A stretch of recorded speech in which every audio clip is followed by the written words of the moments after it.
Huwag natin patagalin. So ayan. Ayan mga lods, mainit na yung ating pansulda.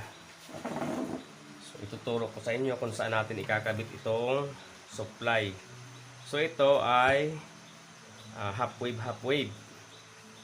So yung nakuha ko ay 16 volts lang pero medyo mataas yung amperahe. So ititest natin siya kung normal yung kanyang function. Kung gumana dito ng normal at tama lang yung ikot ng blower. Kapag sobrang baba, hindi gagana ito. Walang lalabas ng kuryente dito. So ito yung supply. So ito yung plug. Switch, pag on mo, tabi dito yung kuryente, yung AC. Tapos ito na yung AC. Ayan. So diyan natin ikakabit itong primary ng transformer natin. So ayan, dito natin siya.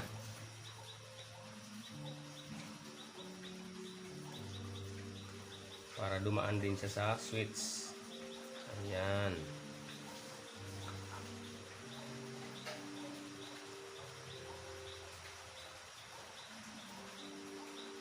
Ayan. So kapag wala tayong maliit na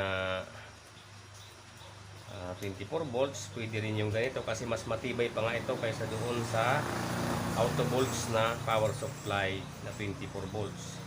So ito yung diode na nilagay ko. Ayan, parehas siyang positive yung dulo. Ayan, ito yung kanyang data. Ayan, so hindi makita. Ayan, yung puti niya ay ito sa dulo.